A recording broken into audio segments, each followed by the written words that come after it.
بسم اللہ الرحمن الرحیم وفی الرقاب عن ابی ذر رضی اللہ عنہ قال سألت النبی صلی اللہ علیہ وسلم ای العمل افضل قال ایمان باللہ وجہاد فی سبیلی قال قلت فأی الرقاب افضل قال اغلاها ثمنا وانفسها عند اہلہ قلت فإن لم أفعل قال تعين صانعا أو تصنع لأخرق قلت فإن لم أفعل قال تدع الناس من الشر فإنها صدقة تصدق بها على نفسك۔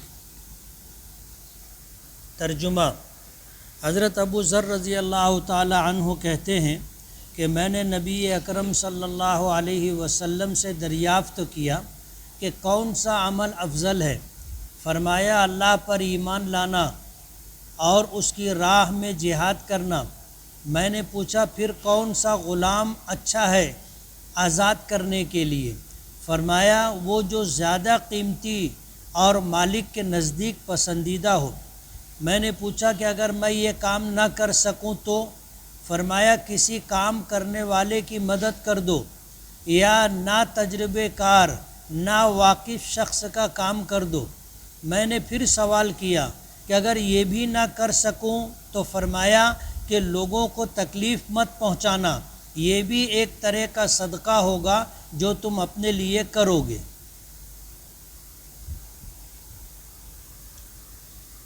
قرآن کریم کی آیت سورہ بقرہ پارہ نمبر 2 رکوع نمبر 6۔ پہلی آیت ہے لیس البر ان تولوا وجوہکم قبل المشرق والمغرب۔ اس میں اللہ پاک نے فرمایا کہ نیکی صرف نماز پڑھنا ہی نہیں ہے،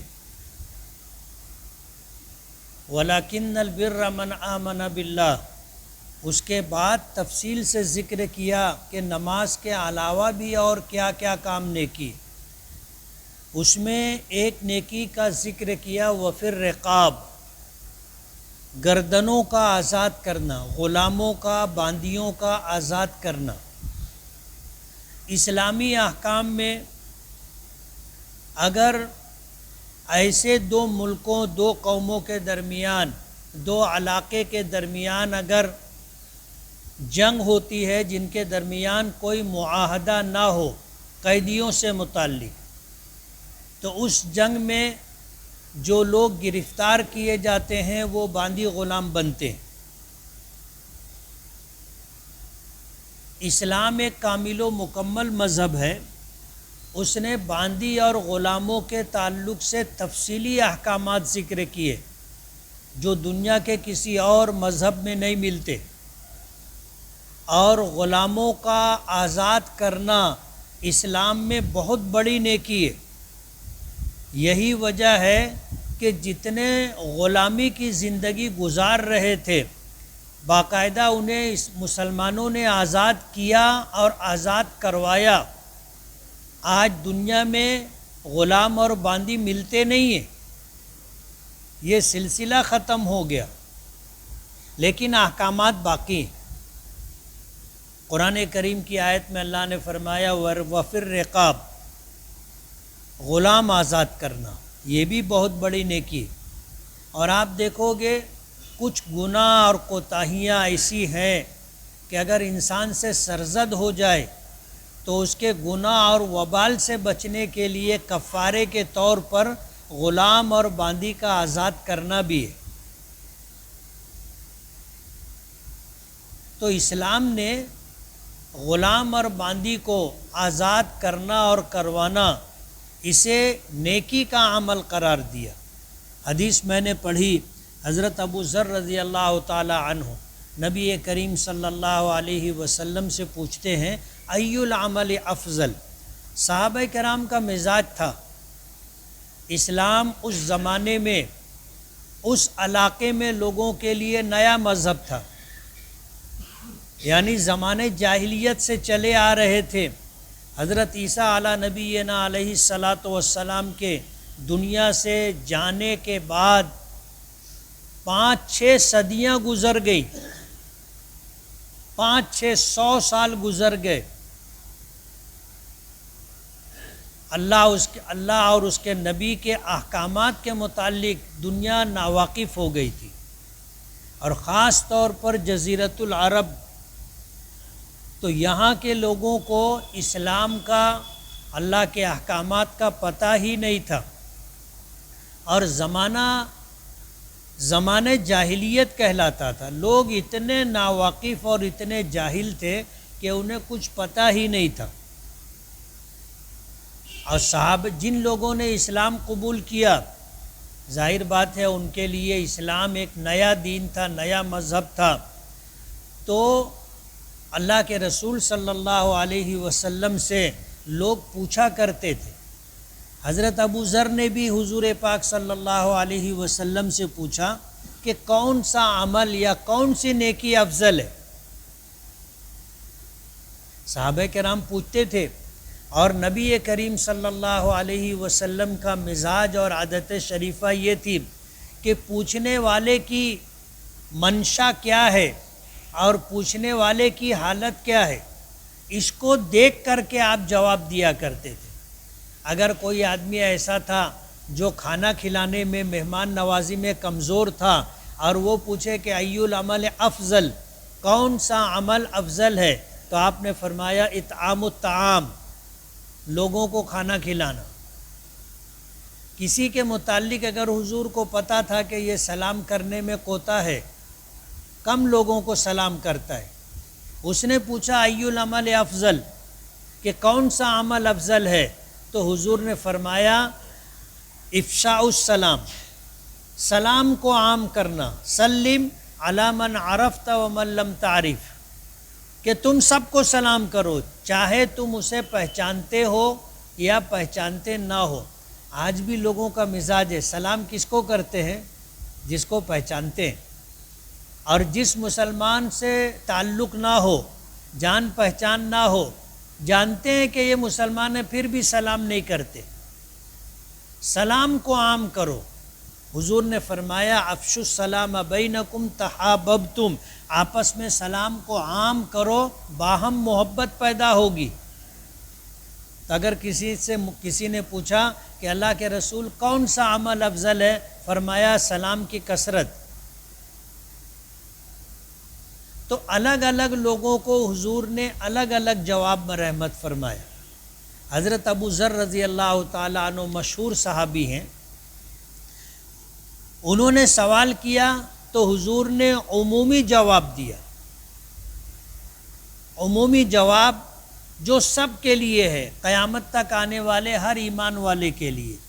پوچھا ای العمل افضل، فرمایا ایمان باللہ، سب سے بہترین عمل اللہ پر ایمان لانا ہے. ظاہر بات ہے نماز ہے، روزہ ہے، زکوٰۃ ہے، حج ہے اور دیگر ساری نیکیاں ایمان کے بعد ہے. اگر کسی کے پاس ایمان ہے تو اس کو اجر و ثواب ملے گا، اور اگر وہ مسلمان نہیں ہے، صاحب ایمان نہیں ہے اور بھلائی کا کام کر رہا ہے تو اس کو اجر و ثواب نہیں ملے گا. اللہ اس کے بھلے کام کا بدلہ اس کو دنیا ہی میں دے دیں گے، آخرت میں اس کے لیے کچھ نہیں. اس لیے سب سے بہترین عمل ایمان باللہ، اللہ پر ایمان لانا، وجہاد فی سبیلہ، اور اللہ کے دین کی حفاظت، اللہ کے دین کی صیانت، اللہ کے دین کی سربلندی، اللہ کے دین کی نشر و اشاعت کے لیے جہاد کرنا، کوشش کرنا، یہ سب سے بہترین عمل ہے. جہاد کی دو قسمیں، ایک جہاد ہے ان لوگوں سے جو اللہ اس کے رسول کی الوہیت، وحدانیت، ربوبیت کا انکار کرتے، نبی کی نبوت اور رسالت کو نہیں مانتے، انکار کرتے ہیں. یہ کافر لوگ ہیں کہ حق بات کو جاننے کے باوجود نہیں مانتے، سچائی اور حقیقت کو جاننے کے باوجود اس کا انکار کرتے. یہ کافر ہے،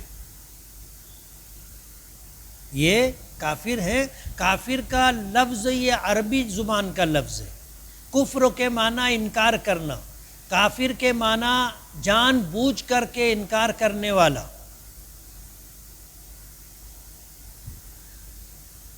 جان بوجھ کر کے انکار کرنے والا، کافر کے لیے دنیا میں کوئی سزا نہیں ہے۔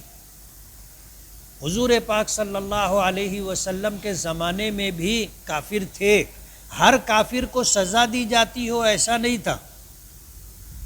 اعلان تھا لکم دینکم ولی دین، تمہارے لیے تمہارا دین ہے، ہمارے لیے ہمارا دین۔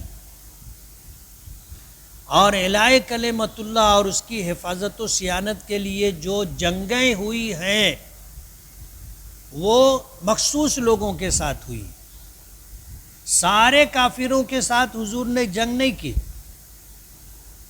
اس لیے فی نفسہ ہی کافر ہونے پر دنیا میں سزا نہیں ہے، آخرت میں سزا ہے۔ حضور کے زمانے میں مکہ کہو مدینہ کہو بہت سارے لوگ کافر تھے جنہوں نے اسلام کو نہیں مانا، قبول نہیں کیا، حضور نے ان سے جنگ نہیں کی۔ تو جہاد ایک ہوتا ہے کافروں کے ساتھ جہاد، اور ایک جہاد ہوتا ہے اپنے نفس کے ساتھ جہاد۔ جہاد بالکفار کی فضیلت مسلم ہے، جہاد کے جتنے فضائل ہیں ان فضائل میں ایک نمبر کا جہاد جہاد بالکفار ہے، دو نمبر پر جہاد بالنفس ہے، اپنے آپ سے جہاد، گناہوں سے بچنا، اللہ اس کی نافرمانی سے بچنا، اللہ کے رسول صلی اللہ علیہ وسلم کی نافرمانی، سنتوں کی خلاف ورزی سے بچنا، یہ جہاد بالنفس ہے، یہ دو نمبر پر ہے۔ تو فرمایا اللہ پر ایمان لانا اور اللہ کے راستے میں جہاد کرنا یہ بہترین عمل ہے۔ کہتے ہیں کہ حضرت ابو ذر فرماتے ہیں کہ میں نے پوچھا کہ اللہ کے رسول کون سے غلاموں کو آزاد کرنا افضل ہے؟ فرمایا کہ وہ غلام جو قیمتی ہو، اور وہ غلام جو اپنے آقا کے نزدیک پسندیدہ اور محبوب ہو، ایسے غلام کو خرید کر کے اللہ کے راستے میں آزاد کر دینا یہ بڑا افضل عمل ہے۔ پھر میں نے کہا کہ اللہ کے رسول اگر میں یہ نہ کر سکوں، یعنی میری حیثیت نہ ہو اور میرے پاس اتنا مال نہ ہو کہ میں اچھا قیمتی غلام خرید کر کے آزاد کر سکوں، تو میں کیا کروں؟ تو فرمایا تعین صانعا، کام کرنے والوں کی مدد کرو، کام کرنے والوں کی مدد کرو، او تصنع لاخرق، یا نا تجربے کار نا واقف شخص کی مدد کرو، لوگوں کی مدد کرو۔ اگر تم غلام خرید کر آزاد نہیں کر سکتے تو کام کرنے والوں کی مدد کرو۔ ایک آدمی حمالی کر رہا ہے، سامان زمین پر ہے، اسے اٹھانا چاہتا ہے، وزندار ہے، آپ اٹھا دیجئے ہاتھ لگا کر کے، کام کرنے والوں کی مدد کرو۔ اور جو نہیں جانتا، نا تجربے کار ہے، کوئی کام کر رہا ہے تو آپ کو تجربہ ہے، آپ رہنمائی کرو، تھوڑا اس کا ہاتھ بٹاؤ۔ نا واقف ہے، کام کیسے ہوگا اس کو پتہ نہیں ہے، آپ اس کی مدد کرو۔ جیسے ابھی SIR کا فارم بھرنا ہے، سب کو معلومات نہیں ہے، جانکاری نہیں ہے۔ اگر آپ کو جانکاری ہے، آپ واقف ہیں، آپ کو تجربہ ہے، آپ لوگوں کی مدد کرو۔ او تصنع لاخرق، کام کرنے والوں کی مدد کرو، یا نا تجربے کار نا واقف لوگوں کا کام ہو، آپ جانتے ہو، آپ کا تجربہ ہو، آپ ان کی مدد کرو۔ میں نے کہا کہ اگر میں یہ بھی نہ کر سکوں تو، کہ اگر میں خود ہی کام کرنا نہیں جانتا، یا مجھے وہ کام جو مجھے دکھ رہا ہے کوئی شخص کر رہا ہے مجھے بھی پتہ نہیں ہے، تو میں تو نہیں اس کی مدد کر سکتا۔ تو حضور نے آخری بات یہ فرمائی کہ تدع الناس من الشر، لوگوں کو تکلیف مت دو، لوگوں کو نقصان مت پہنچاؤ، اپنے شر سے لوگوں کو بچاؤ۔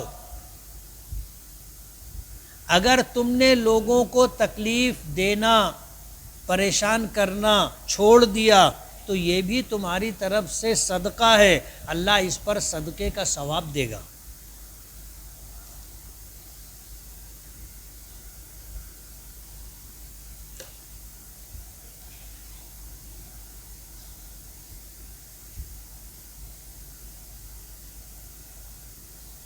بعض لوگ تعظیم یا عقیدت کی نیت سے قبروں پر یا مزارات پر سجدہ کرتے ہیں، کیا اسلام میں اس کی اجازت ہے؟ صحابہ کرام کے عہد میں ان کا کوئی ایسا عمل ملتا ہے؟ سجدہ کرنا اللہ کا حق ہے۔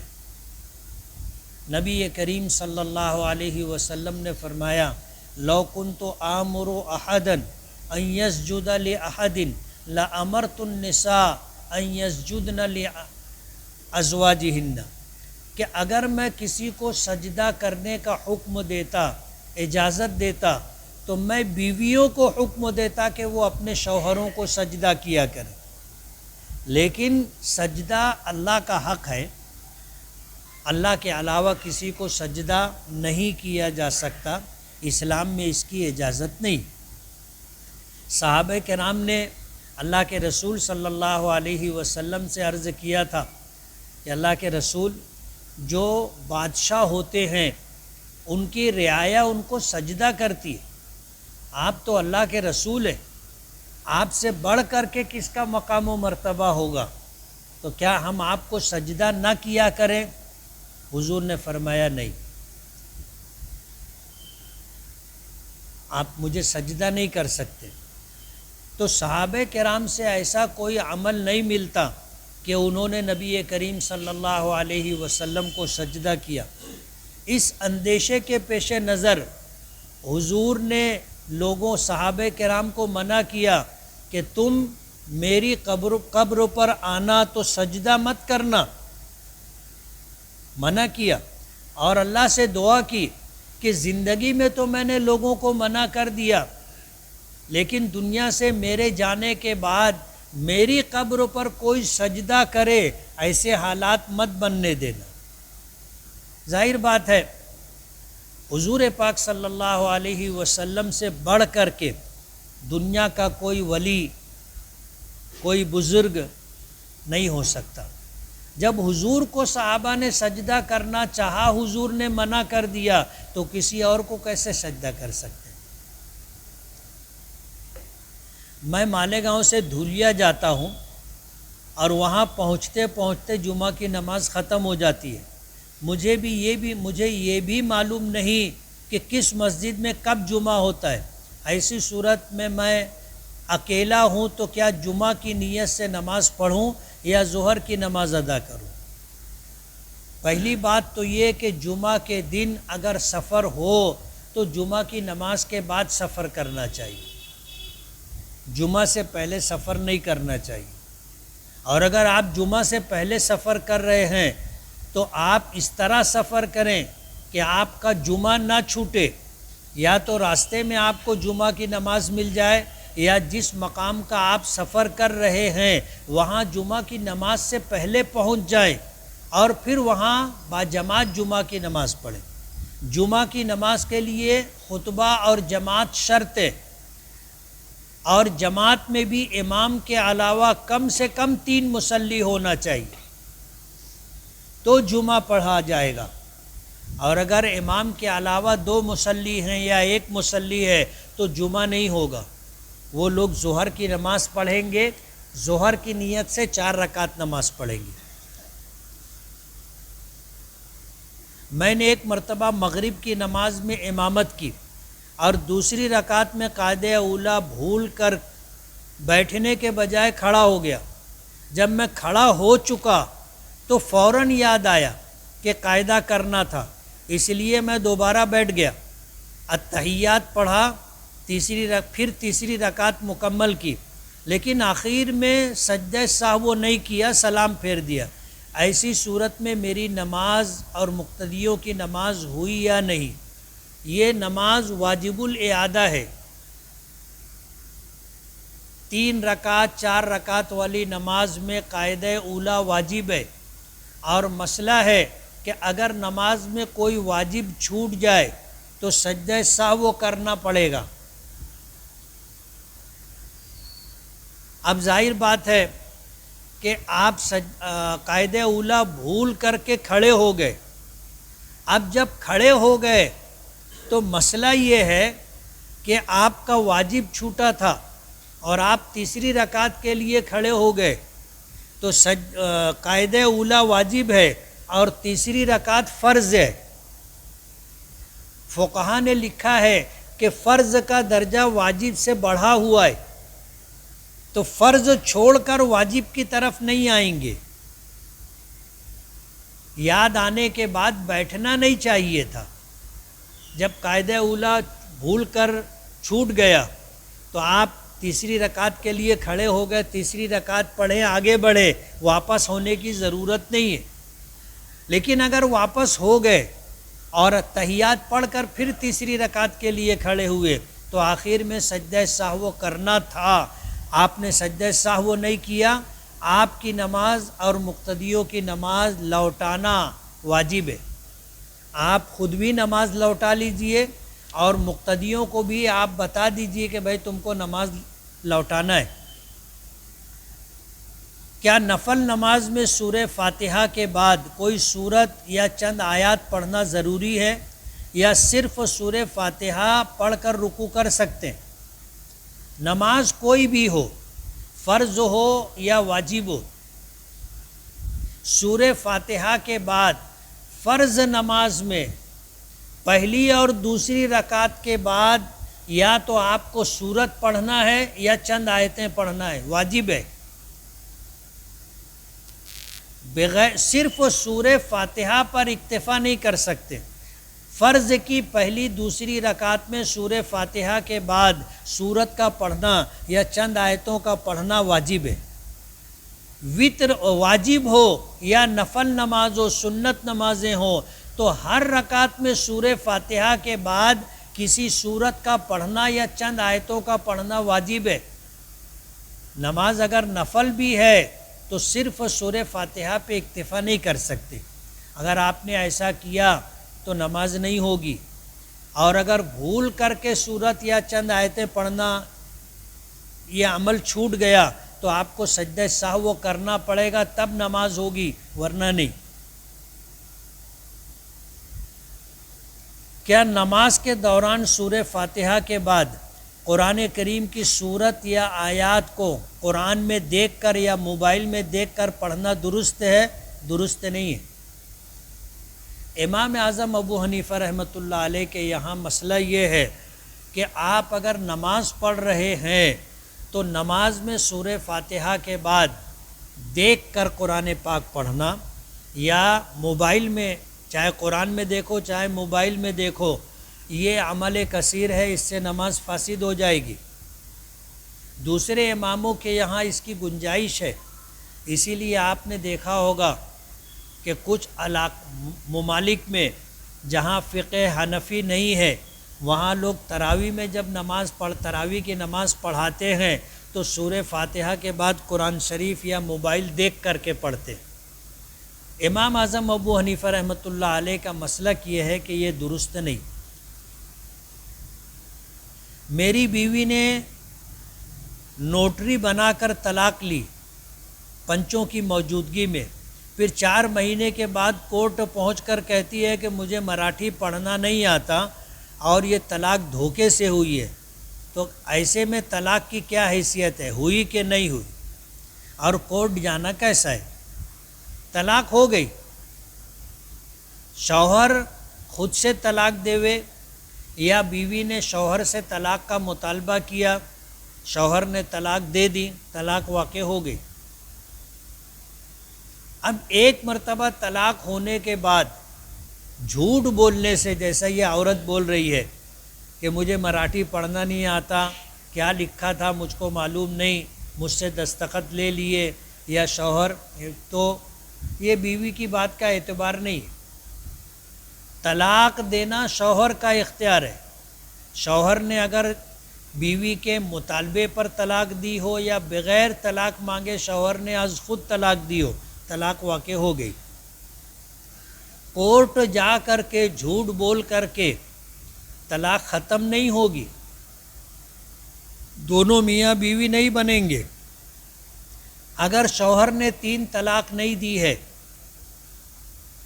تو بغیر حلال شرعی کے، اور اگر طلاق بائن دی ہے تو نکاح کر کے یا اگر طلاق رجعی دی ہے تو رجوع کر کے یہ آپس میں نکاح کر سکتے، نکاح کر لیں گے تو میاں بیوی کا رشتہ قائم ہو جائے گا۔ لیکن جو طلاق عورت نے مانگا ہے اور شوہر نے دے دیا، طلاق واقع ہو گئی، کورٹ نہیں جانا چاہیے۔ اپنے مسائل اللہ اس کے رسول کے احکامات کی روشنی میں حل کرنا چاہیے۔ کیا ماں اپنے زکوٰۃ کے پیسوں سے بیٹی کے یہاں بورنگ کروا سکتی ہے؟ نہیں، بورنگ کروانے کے لیے زکوٰۃ کی ادائیگی کے لیے مالک بنانا شرط ہے، اور زکوٰۃ اپنے اصول اور فروع کو نہیں دی جائے گی۔ بیٹی اپنی اولاد ہے، اپنے فروع میں سے اس کو زکوٰۃ کا پیسہ نہیں دے سکتے، اس لیے زکوٰۃ کے پیسے سے بورنگ نہیں کروائی جائے گی۔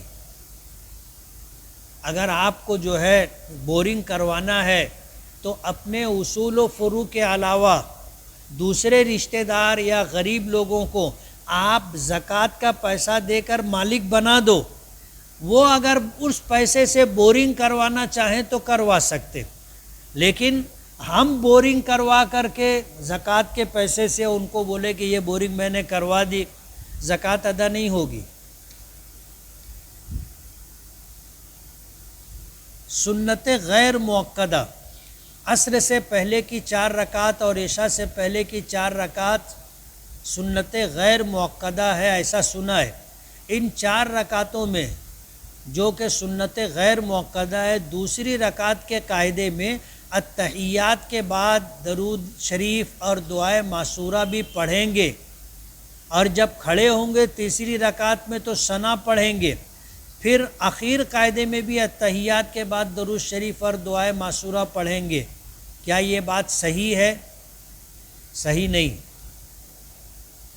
آدمی 2 رکعت کی نیت کرے تو پہلی رکعت میں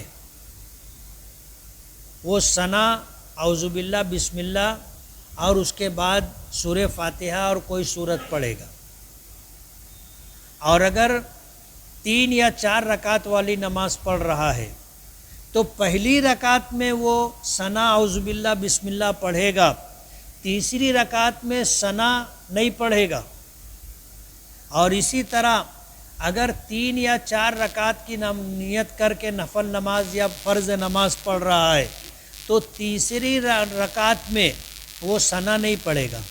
اسی طرح جو قاعدہ کر رہا ہے یہ قاعدہ اولیٰ ہے، اس میں صرف اتحیات پڑھیں گے۔ قاعدہ اولیٰ میں 2 رکعت کے بعد جو قاعدہ 3 یا 4 رکعت والی نماز میں ہوتا ہے، اس میں اتحیات پڑھ کر فوراً کھڑے ہونا واجب ہے۔ اگر آپ نے تاخیر کی اور اتنی تاخیر کی کہ اس میں آپ نے اتحیات کے بعد اتنا وقت لیا جتنے وقت میں آپ ایک مرتبہ سبحان ربی العظیم یا سبحان ربی الاعلیٰ کہہ سکتے تھے، اور جان بوجھ کر کے آپ بیٹھے رہے تو سجدہ سہو واجب ہوگا۔ اور اگر درود شریف آپ نے پڑھا اور اللہم صلی علی محمد تک پڑھ لیا، یعنی محمد کا لفظ درود شریف میں پڑھ لیا، تو بھی سجدہ سہو واجب ہو جائے گا۔ اگر کسی گھر میں میت ہوئی تو بھاتی کھانا کن لوگوں کے لیے درست ہے؟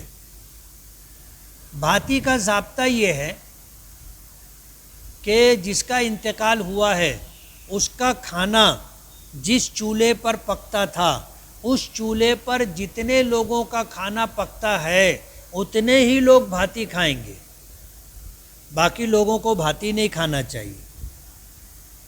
اب ظاہر بات ہے میت ہوئی تو گھر میں جو چولہا ہے، گھر کے چولہے پہ گھر والوں کا کھانا بنتا ہے تو گھر والے کھانا کھائیں گے، ایسا فقہا نے مسئلہ بیان کیا ہے۔ لیکن کچھ رشتہ دار، جیسے بیٹی ہے، اس کی شادی ہو گئی، اپنے گھر رہتی ہے، ماں باپ کا انتقال ہوا، وہ میت میں آئی ہے، وہ کھا سکتی۔ ایسے رشتہ دار جن کا ایسا تعلق ہو کہ وہ واقعی صدمے میں ہے، واقعی ان کو دکھ ہے، اگر ہم نے ان کو نہیں کھلایا تو وہ کھانا نہیں کھائیں گے. ایسے لوگوں کو بھاتی کھلائی جاتی ہے. اب ہمارے یہاں تو 2 پائلی 4 پائلی بھاتی پکتی ہے، یہ درست نہیں ہے.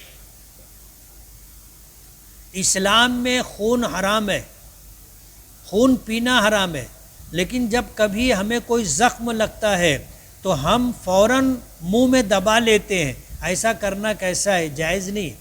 جیسے ہاتھ کٹا خون نکلنے لگا بعض لوگ منہ میں لے لیتے ہیں، تو ظاہر بات ہے اپنا خون اپنے منہ میں لے رہے. خون حرام ہے، منہ میں لینا جائز نہیں. کسی کے اوپر کسی نے بندش کر دی ہے جس کی وجہ سے اس شخص کی شادی نہیں ہو رہی ہے، تو بندش کا علاج بتائیے. پچھلے ہفتہ کسی نے سوال کیا تھا، پہلے اس کا جواب دے لوں، یاد آ گیا مجھے، کہ اگر کسی کے اوپر سحر کیا گیا، جادو کیا گیا، اور پھر اسی تکلیف کی حالت میں اس کا انتقال ہو گیا، تو کیا وہ شخص شہادت کا ثواب پائے گا؟ اس کو شہید کہا جائے گا؟ تو میں نے کہا تھا میں تحقیق کر کے بتاؤں گا.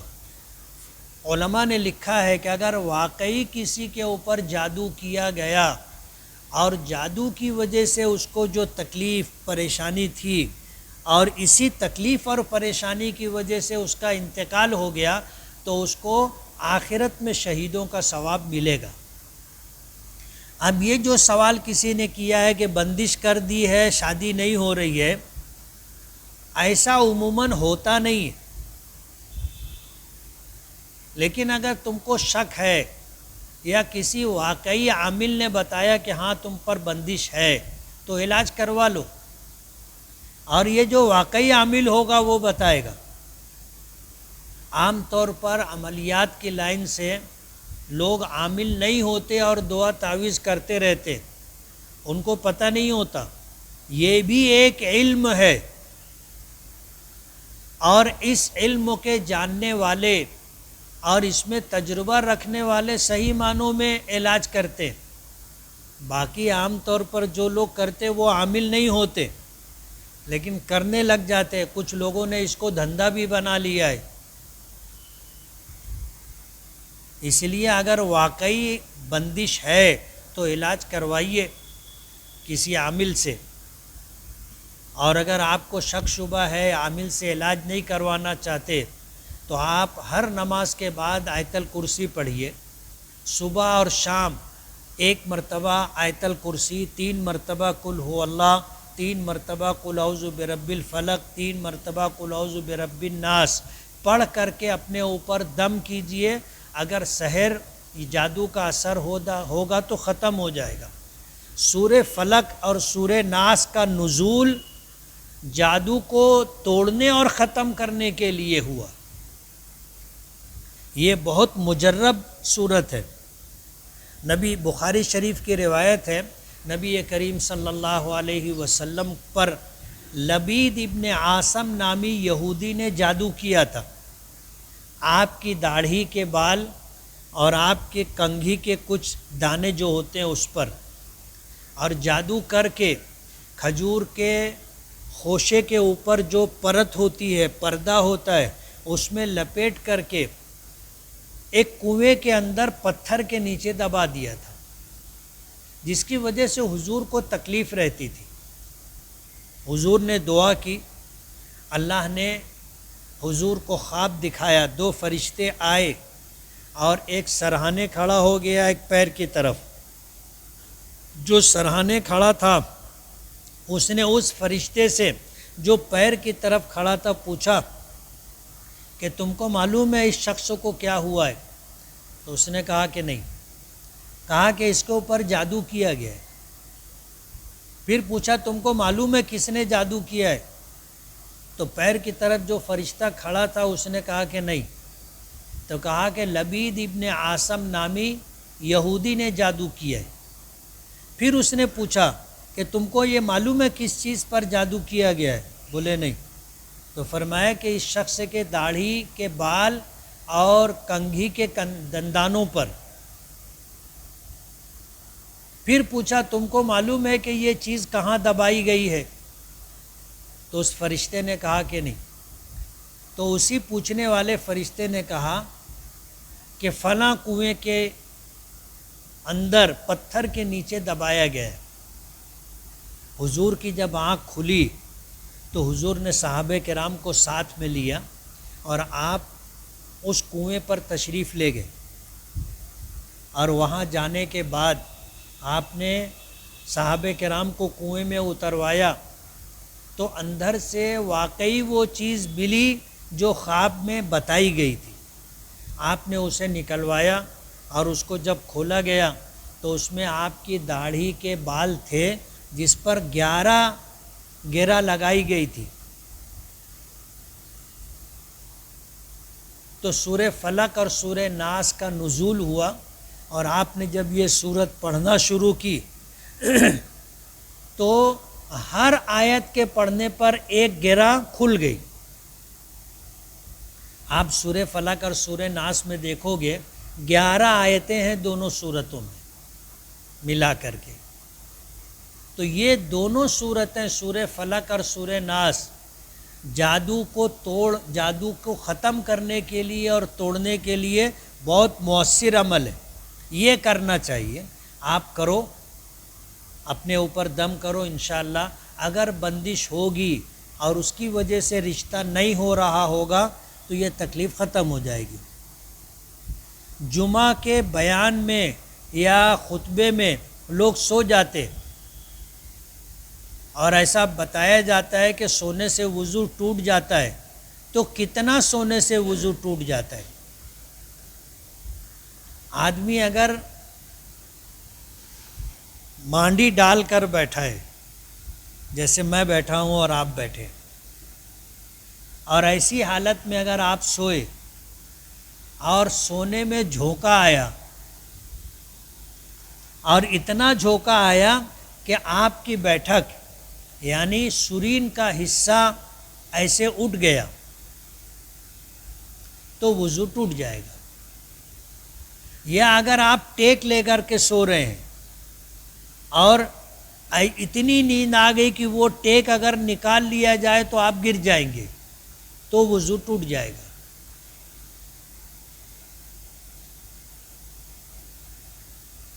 علماء نے منع کیا ہے کہ جب آدمی باوضو ہو تو سونے کی نیت نہ باندھے. سونے کی نیت کیا ہے؟ فرمایا کہ ایسے پیر کھڑے کرنا اور ہاتھ ایسے باندھنا. جب آدمی ایسے بیٹھتا ہے تو نیند آتی ہے. ایسے نہیں بیٹھنا چاہیے. یا تو آدمی 2 زانو بیٹھے، 1 زانو بیٹھے یا 4 زانو بیٹھے.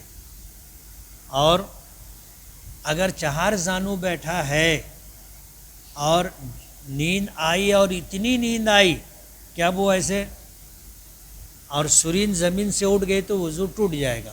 یا ٹیک لگا کر کے سو رہا ہے ایسا کہ اگر وہ ہٹایا جائے، جیسے کالم کا ٹیک لیا ہے، اب اگر وہ کالم ہٹ جائے تو یہ آدمی گر جائے گا تو اس کا وضو ٹوٹ گیا. اس کو ایسی نیند آنے کے بعد نماز پڑھنی ہے تو جا کر کے وضو کر کے آ کے نماز پڑھے. بعض لوگ اس میں کوتاہی کرتے، سوتے رہتے، نماز شروع ہوتی ہے وضو کرنے نہیں جاتے، ایسے ہی نماز پڑھ لیتے. بغیر وضو کے نماز نہیں ہوتی. بجاج فائنانس، بجاج کارڈ سے کسی چیز کا لینا کیسا ہے؟ جیسا کہ لوگ اکثر فریج، واشنگ مشین، موبائل وغیرہ لیتے ہیں، درست نہیں ہے. یہ سودی قرض ہے اور باقاعدہ اس میں ہے، طے ہے کہ آپ اگر لے رہے ہیں 1 لاکھ روپے کا سامان لیا، 1 لاکھ روپیہ بجاج کمپنی والے آپ کو قرض کے طور پہ دیں گے. یعنی آپ نے سامان خریدا، پیمنٹ وہ دیں گے اور آپ کو اتنے ہفتے میں پورا پیسہ واپس کرنا ہے قسطوں میں. ہر ہفتہ آپ کو 5,000 روپیہ بھرنا ہے اور 20 ہفتے میں آپ کو 1 لاکھ روپیہ جمع کرنا ہے. اور اگر آپ نے 20 ہفتے میں پیسہ پورا نہیں بھرا تو اس کے اوپر پھر بیاج لگنا شروع ہو جائے گا. یہ طے ہوتا ہے تو یہ سودی قرض ہے، جائز نہیں۔ عطر لگانے کا سنت طریقہ کیا ہے؟ کچھ لوگ بازوؤں پر لگاتے ہیں، کچھ لوگ بغل میں لگاتے ہیں، کچھ لوگ کان کے پیچھے لگاتے ہیں۔ صحیح اور سنت طریقہ کیا ہے؟ عطر لگانے کا مسنون طریقہ کہیں قرآن و حدیث میں ملتا نہیں۔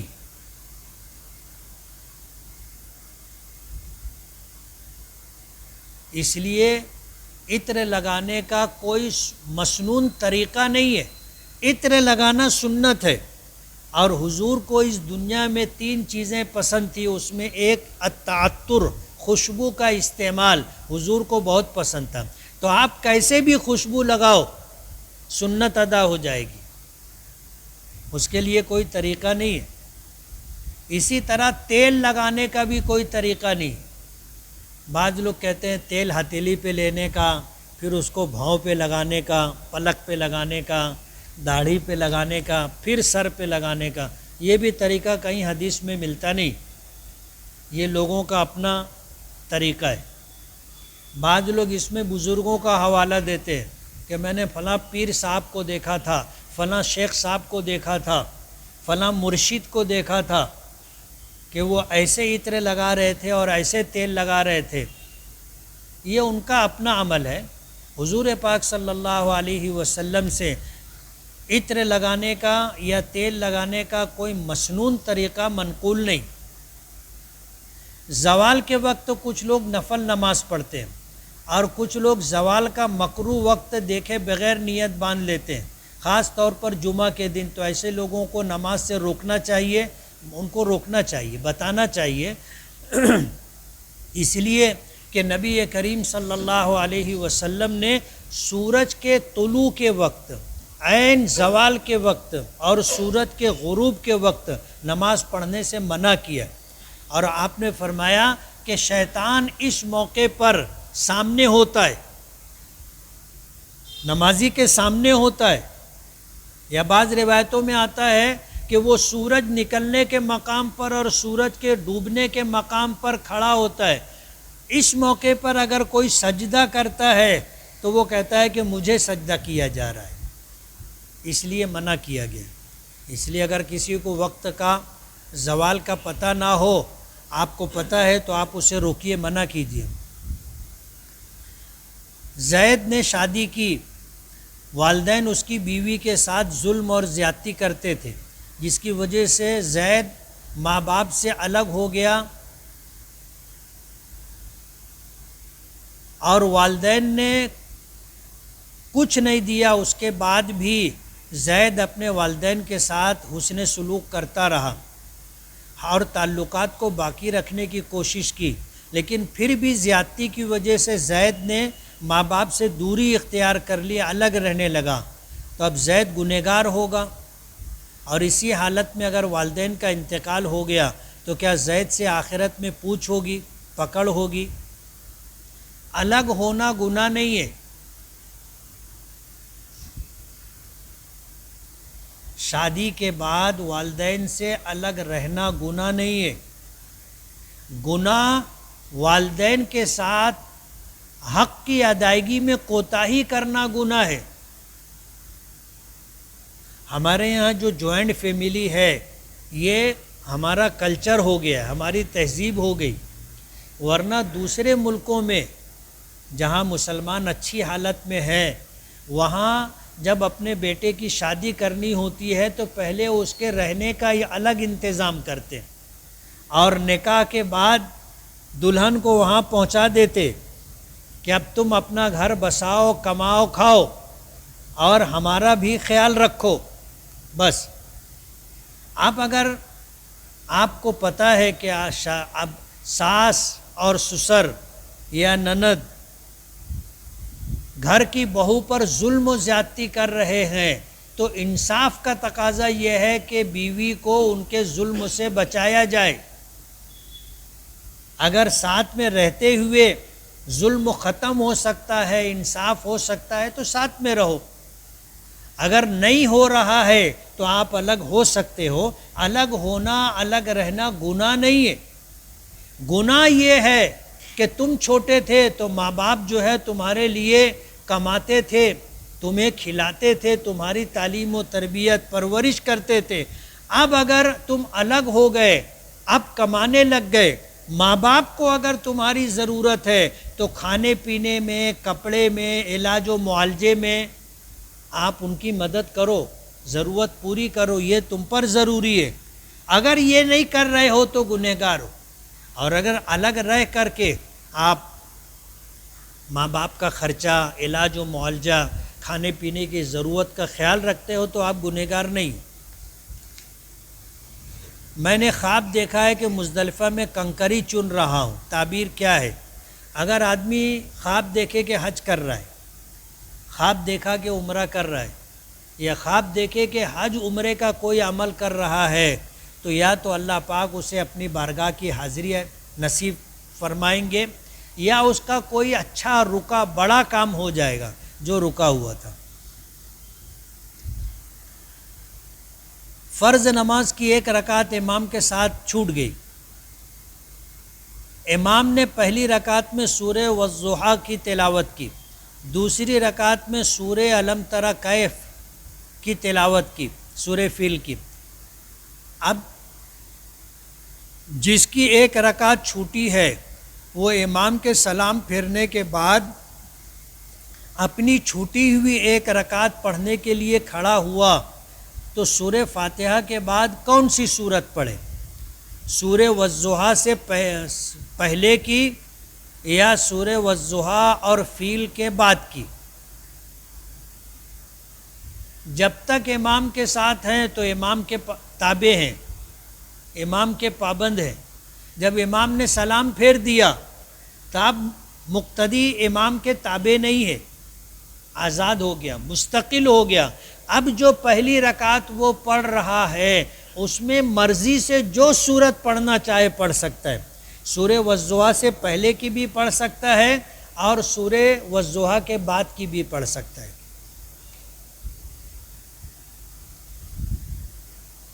میری بڑی بہن جس کی عمر 37 سال ہے، اس کے شوہر کا 4 سال پہلے انتقال ہو گیا ہے.